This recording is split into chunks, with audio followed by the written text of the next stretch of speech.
Di tengah perjalanannya, diperlihatkan mereka bertemu dengan monster roh ular terbang yang berumur sekitar 1500 tahun. Menurut Kepala Akademi, monster roh itu sangat cocok menjadi cincin roh ketiga Osike. Mereka lalu bekerja sama untuk menangkapnya.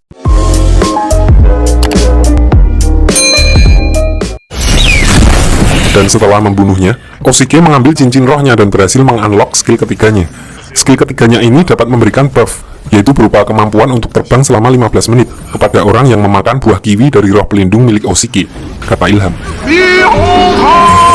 Lanjut, mereka akhirnya memutuskan untuk kembali ke penginapan, namun tiba-tiba dari arah semak muncul bis Titan Zeke yang sedang mencari Kapten Levi. Muncul Keratitan yang datang menyerang mereka. Diceritakan kalau Keratitan adalah salah satu makhluk terkuat di dunia dulu. Bahkan 2 orang Master Roh dengan 8 cincin belum tentu bisa menghadapinya. Mereka semua akhirnya tidak sadarkan diri setelah diajar oleh Keratitan tersebut. Sementara itu, di sisi lain, Master Xiao yang sedang mencari Suyanto melihatnya sedang berbicara dengan sesosok makhluk misterius, dan diperlihatkan makhluk itu seperti sedang membius Suyanto. Lalu Master Xiao memerintahkan Lao Shenpao untuk mengikutinya, sampai akhirnya Master Xiao melihatnya berhenti di sebuah danau dan berbicara dengan sosok seperti Kaido yang sedang dalam wujud naga. Dari percakapannya, si makhluk misterius ini sedang mengajak naga itu untuk bekerja sama melawan manusia. Kembali ke rombongan Tangsan, mereka akhirnya tersadar dan menurut Hulina yang sedang tidak ikut bertarung, Keratitan yang tadi menyerang mereka membawa Xiaowu pergi bersamanya. Lalu dengan memanfaatkan skill baru dari Osike, mereka lalu memutuskan untuk mencari Xiaowu lewat jalur udara. Di sini Tangsan yang lebih dulu pergi, malah bertemu dengan monster roh laba-laba yang dulu menyerangnya. Dia akhirnya tidak punya pilihan dan harus mengalahkannya kali ini. Dengan sekali pukulan palu hautian, Tangsan berhasil mengalahkan monster laba-laba tersebut, dan dia berniat mengambil cincin rohnya.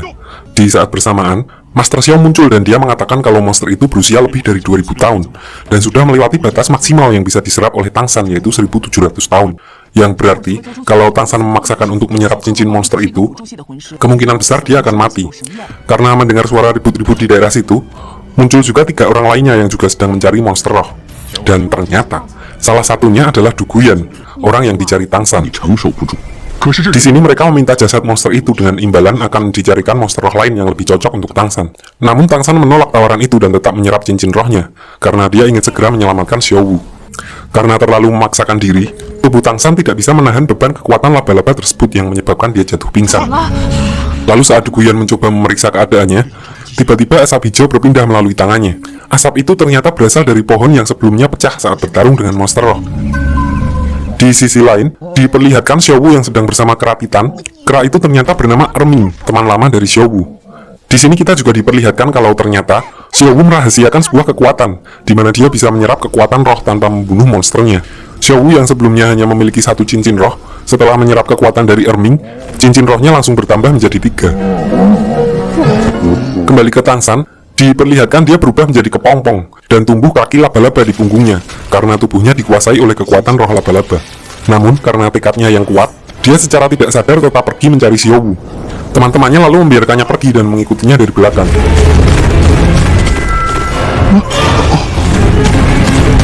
Setelah menemukan Xiaowu yang sedang bersama Keratitan, Kepala Akademi dan Master Xiao berniat menghentikan Tangsan dengan mencabut tulang roh laba-laba yang ada di tubuh Tangsan. Namun, setelah Xiaowu mengetahui jika tulang roh dicabut dari seseorang, maka orang itu tidak bisa naik level lagi, dia menyuruh Erming untuk membuat pingsan Kepala Akademi dan Master Xiao. Setelah mereka berdua pingsan, Xiaowu lalu menyerap sebagian kekuatan roh milik Tangsan, dan karena kekuatan roh laba-laba masih menguasai tubuh Tangsan, dia secara tidak sadar menyerang Xiaowu dengan kaki laba-labanya. Namun akhirnya Xiaowu berhasil menyelamatkan Tangsan, walaupun dia harus terluka dan menerima serangan Tangsan. Singkat cerita, mereka akhirnya membawa Xiaowu kembali ke penginapan untuk dirawat. Well, sampai di sini. So, kita akan rekap lagi karakter-karakter di film ini. Yang pertama adalah Kepala Akademi Lande, lalu Guru Teori Master Xiao dengan roh pelindungnya Lao Shenpao, lalu Tangsan dan Xiaowu, karakter utama,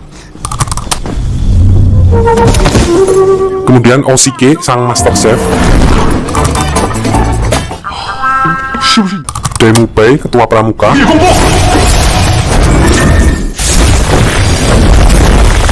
Yujing, cewek kucing yang dijodohkan dengan Demu Bai, Ma Hongjun, pemilik roh pelindung mutasi Phoenix Iblis, lalu Ning Rongrong, princess dari salah satu klan terkuat di dunia Doluo, dan Hulina, satu-satunya murid yang tidak resmi di Silangke dari Balai Roh Pelindung. Lanjut ke cerita. Di kota, saat Tang San sedang mencari obat untuk Xiao Wu, dia bertemu dengan Yi Jiu. Di sini dia telah memastikan kalau racunnya telah masuk ke tubuh Du Guyan. Yi Jiu lalu menepati janjinya dan memberikan penawar racun untuk Xiao Wu. Yi Jiu yang terkesan karena Tang San yang harusnya ikut mati setelah terkena racun, dia menjadi tertarik kepadanya dan menawarkan untuk bergabung dengan organisasinya, sebuah kekuatan besar yang tersembunyi di dunia Doluo, yang ternyata dipimpin oleh Tang Hao, ayah dari Tang San. Diceritakan di sini kalau ternyata ayah dari Tang San adalah seorang legenda dengan 9 cincin roh yang dulu berperang dengan Balai Roh Pelindung. Lalu Yi Jiu mengatakan jika Tang San ingin bergabung, maka dia harus mengikuti tes di arena pertarungan dan melawan tim Dewa Iblis. Jika Tang San berhasil menang, maka dia bisa menemuinya di Akademi Changhui, tempat di mana ayahnya Tang San berada. Selanjutnya, setelah sampai di penginapan, Tang San memberikan penawarnya kepada Xiao Wu dan membantunya menyerap racun di tubuhnya dengan bantuan roh rumput miliknya. Sambil menunggu Xiao Wu tersadar, dia menceritakan tentang ayahnya kepada Master Xiao. Di sini Master Xiao menyarankan untuk tidak gegabah pergi ke arena pertarungan, karena kekuatan Tang San belum ada apa-apanya di dunia dulu. Malam harinya, setelah mereka kembali ke akademi, diperlihatkan Demu Bai dan Yujing sudah mulai dekat. Di sini Yujing direbus seperti mie instan untuk membantunya mengeluarkan cacing yang dipasang oleh kakaknya untuk melacak dirinya. Keesokan harinya, Akademi Silangke kembali memulai aktivitasnya. Sebelum memulai latihannya, mereka diharuskan memakan sup ramuan yang berisi daging untuk memulihkan kekuatan roh pelindung mereka. Xiao Wu yang kayaknya alergi daging, dia terlihat kesulitan untuk memakan daging karena dia jadi muntah setiap menelan makanannya. So, di tengah perjalanannya menuju tempat latihan, Tang San mengajak Xiao Wu untuk melipir. Dia memberikan wortel dengan memanfaatkan skill ketiganya yang berupa jaring untuk menyimpan makanan tersebut. Oshike yang mengikuti mereka pun terkesan dengan skill baru Tang San. Di sini Xiao Wu juga memamerkan kedua cincin roh baru miliknya. Namun dia tidak memberitahukan mereka secara jujur bagaimana dia bisa mendapatkan kedua cincin tersebut. Dengan dua cincin roh baru, maka Xiao Wu juga berhasil mengunlock dua skill baru. Skill yang pertama membuatnya bisa menyerang pikiran orang lain dan membuat sedikit pusing. Dan yang kedua membuatnya bisa berpindah tempat secara cepat seperti teleportasi. Mereka lalu melanjutkan perjalanannya. Begitu sampai di tempat latihan pertamanya, ternyata mereka disuruh untuk mengangkat batu ke atas gunung dan turun kembali sebelum jam makan siang. Jika gagal, maka mereka tidak mendapat jatah makan siangnya. Tujuan Master Xiao adalah untuk membangun inisiatif dari kerjasama mereka, karena masing-masing dari mereka mempunyai level kekuatan yang berbeda, jadi harus bisa saling membantu untuk mencapai tujuan, tanpa meninggalkan temannya di belakang. Di sini Demu Bai dan Tang San sebagai yang mempunyai kekuatan paling besar, berganti-gantian membantu mengurangi beban teman-temannya yang lain. Dan berkat kerjasama yang mantap, mereka akhirnya bisa menyelesaikan latihan pertamanya.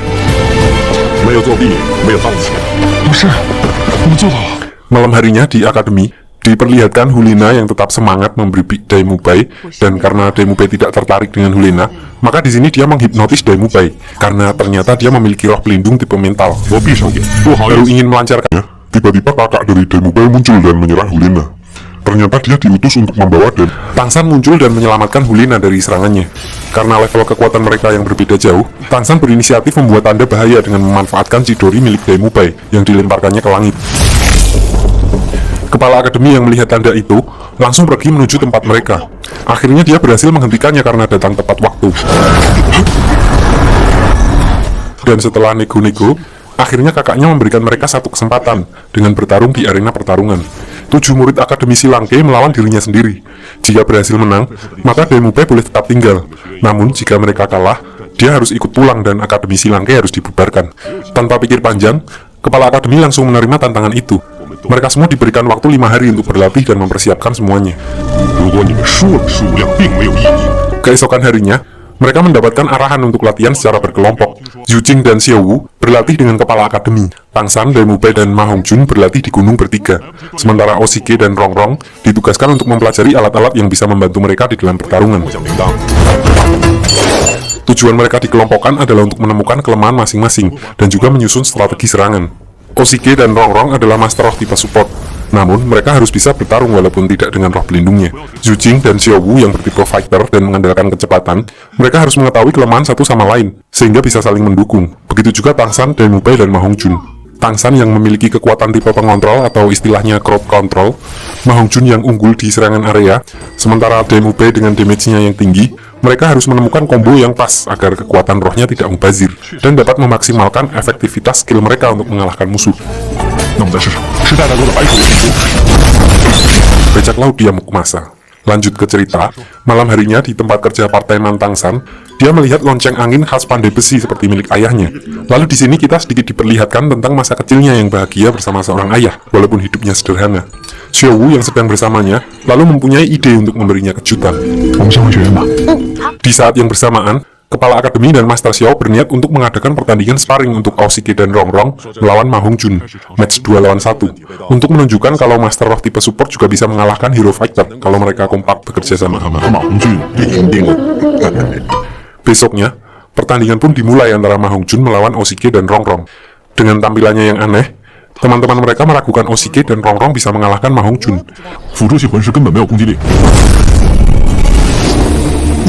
Namun tanpa diduga, ternyata Ma Hongjun dapat dengan mudah dikalahkan oleh mereka. Sementara itu, di sisi lain, diperlihatkan Hulina yang sedang ditemui oleh orang dari Balai Roh Pelindung. Orang itu ternyata adalah utusan dari leluhur pertama, guru dari Hulina. Diceritakan di sini kalau ternyata Suyanto tewas terbunuh di hutan pertarungan bintang, dan belum diketahui siapa pembunuhnya, sehingga dia dikirim untuk menggantikannya menjaga Hulina. Hulina lalu memanfaatkan orang tersebut untuk menghabisi kakak dari Dai Mu Bai. Walaupun awalnya menolak untuk membunuh, Hulina berkata kalau kakak dari Dai Mu Bai berencana untuk membunuhnya. Orang itu lalu setuju untuk menerima perintahnya. Dan Xin memperlihatkan orang itu sedang mencegat kakak dari Dai Mu Bai.